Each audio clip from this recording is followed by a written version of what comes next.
Hi everyone, hello students.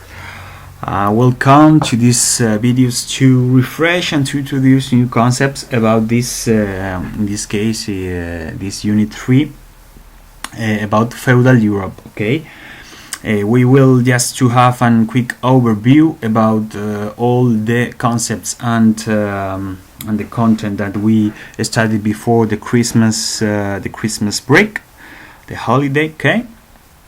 And then we will have an explanation of what is feudalism and how it works. Okay, so for this first video we will explain the passage from the kingdom of the Franks or the Frankish kingdom to the Carolingian Empire, and then a little bit of the second wave of invasions, and then in other video we will explain how it works or how the feudalism works in this middle age from this point 3 to point 7. Okay, so starting now from the Carolingian Empire. What was the Carolingian Empire and how it starts? Okay, we have to remember that from 476 the Europe will be split in many parts, because the Western Roman Empire falls down, and all the Germanic tribes that had entered along these centuries before, and was the main reason that the Western Roman Empire collapsed and finally fall down, started to organize themselves as kingdoms, different kingdoms. If we remember, we have the Saxons, Swabies, the Visigoths, the Vandals, the Ostrogoths, the Burgundies, and the Franks. The Franks that is our subject, our kingdom now that we are studying. The Frankish kingdom was settled in the province, or in the Roman province of Gaul. Was completely occupied after the expulsion of the Visigoths at the Battle of Boye. If we remember, this part of here, as we can see in yellow, was part of the first Visigoth kingdom of Toulouse in France, but is in 507 when the Battle of Boye happened, and Clovis the First, or Clodoveo I, defeated Alaric II or Alarico II, and the Visigoths had to go to the Iberian Peninsula, and this in this moment started the Visigoth kingdom of Toledo that we studied in the first or the second unit. Okay, so by this time the Frankish kingdom started to spread all around Europe, and as we can see here, all these kingdoms will be defeated by the Franks. Okay, the Ostrogoths, the Burgundians, and the Visigoths. The Burgundians at the beginning were allies of these Franks, but then the Franks or the Frankish kings thought that it was better conquer this land than have allies. So they decided to invite and to fight against the Burgundies and defeat them. Okay, so in this from the 8th to the 10th centuries, the Frankish kings were weak. They were from a family, from a dynasty called Merovingians or Merovingios, and they left the power in the hands of their palace stewards. These palace stewards were called mayors, mayordomos in español. What is the problem? That these mayors, in fact these mayors is not a butler. A butler es un mayordomo como entendemos en español. Este mayordomo no sería eso. This mayor was a kind of prime minister for these kings. So these mayors started to have more and more power, and they came from an older family, an older dynasty that was called Carolingians. So one member of this family, Charles Martel, became one of the most important persons in this Frankish kingdom, because he defeated the Muslims in the Battle of Poitiers in 732, stopping the Muslim spreading along Europe, and putting a huge border against the Muslims and the Muslim Empire. Okay, so his son Pepin the Short was the man in charge that dethroned the last Frankish Merovingian king, and he crowned himself as king. Here starts the Carolingian dynasty ruling the Frankish kingdom. This is important because his son, the son of this Pepin the Short, is going to be the most important king of this kingdom, and one of the most important kings in the ancient Europe. And now, for example, we have some examples of the ideas of these times, even or still in some concepts and in some organizations like for example European Union. Charlemagne was the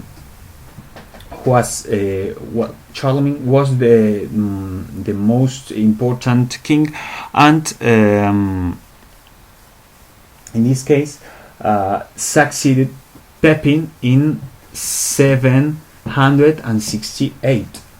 Charlemagne conquered many new territories in the as we can see here. All this green area is the Frankish kingdom. He defeated the pagan Saxons in Germany and forced them to become Christians. He conquered the Lombard kingdom in Italy here. Okay.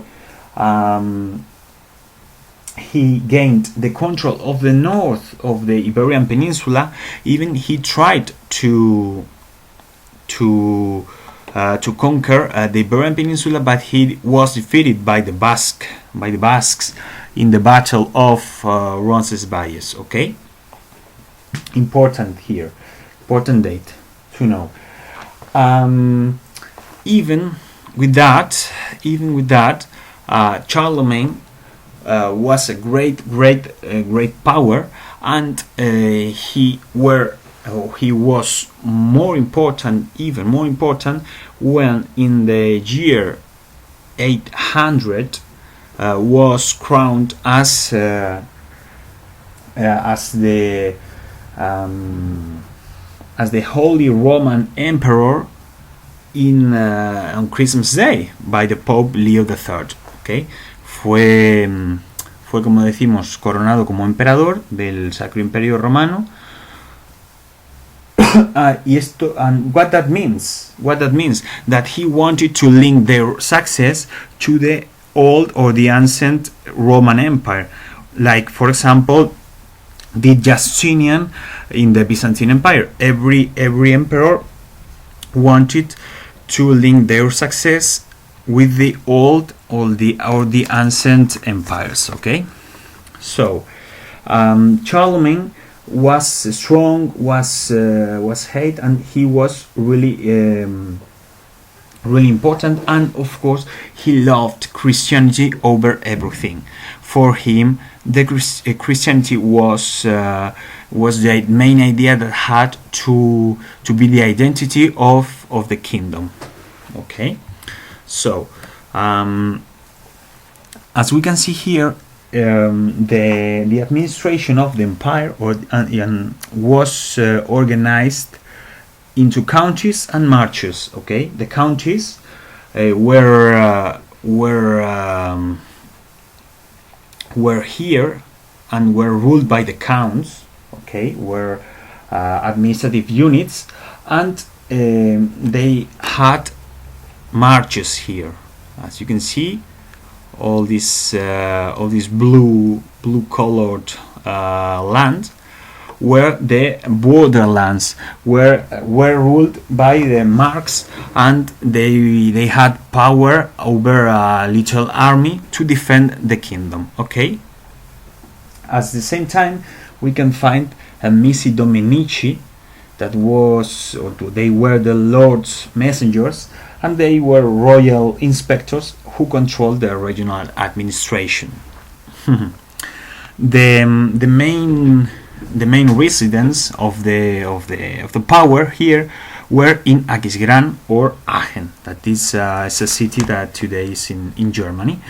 Now the society, we can appoint just two ideas, that it was an agricultural society, and they had a lot of agricultural activities. These were the predominant economy, and the basis, of course, were a diet based on cereals. At the same time, urban activities declined as crafts and were carried out on large estates, and trade was limited to luxury goods. So that means that the urban activities and the urban life decreased in front of the agricultural activities and the economy in the countryside. That was the key to understand what is going to happen then, the feudalism. We have great owners of the land, laymen and churchmen, who were at the head of the society, and they were the highest level officials in government. Okay. At the same time, we have other free people.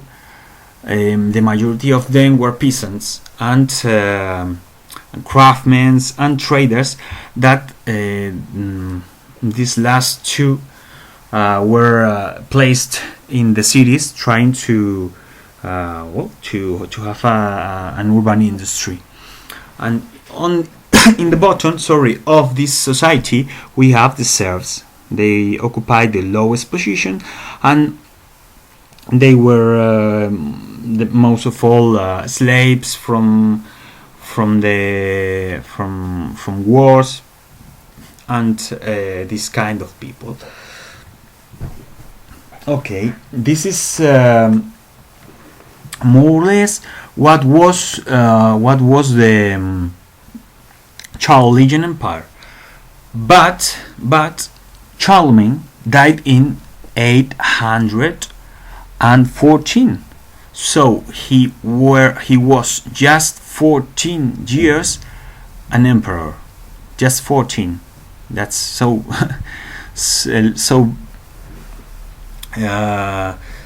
it was not so much for for ruler empire, but his in this case his son Luis de Pius, or Luis el Piadoso in español, Ludovico Pío, as we know also in Spanish, will be the king from the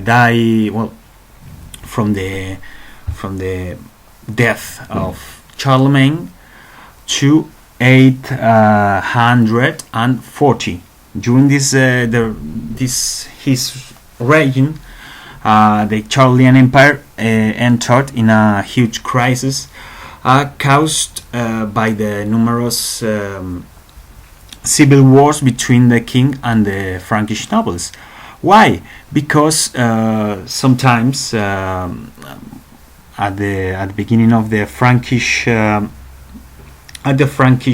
kingdom, by the time a king died, their sons divide the kingdom in different parts, and now it started again.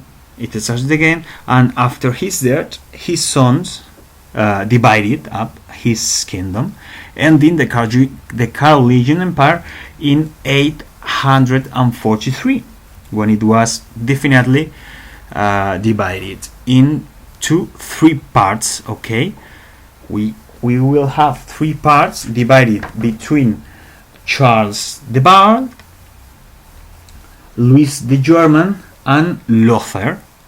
Charles the Bald sería Carlos el Calvo, Lothair sería Lotario, and Luis the German sería Luis el Germánico. And this is going to be the beginning of the actual or the current France and Germany. And this treaty of division will be called Tratado de Verdun, or Treaty of Verdun. Okay. So as we can see here, from the Treaty of Verdun, then we have another treaty. That's the Marsen Treaty. Why? Because Lothair passes away. It's the same that died, and his successor Lothar II, and Lothair II dies too. So his part is divided, as we can see here, between his brothers, Charles the Bald and Louis the German. Okay, so this is more or less how it works, on how this is the political history, and we can see in Aquisgrán or Aachen how was the power. This is incredible. This is the most important building in the Carolingian Empire. The Aquisgrán Palace Chapel.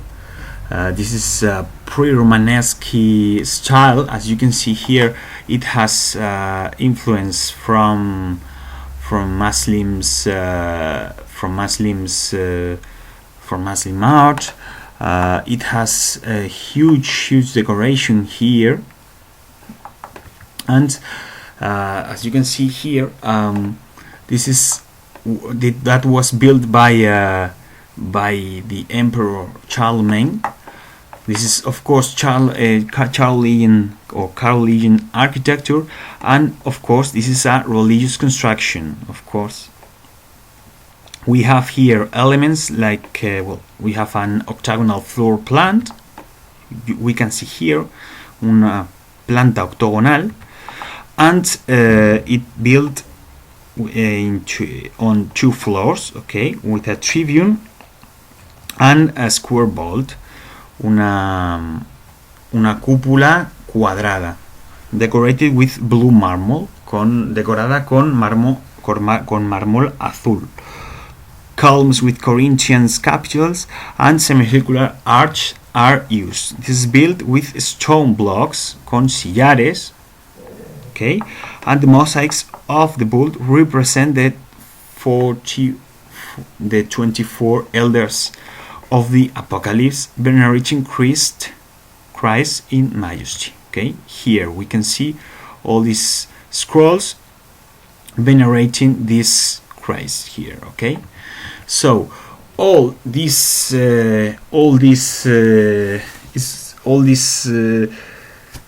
kingdom is going to end, and we will see in the next on the next video. Okay, thank you, and see you on the next video.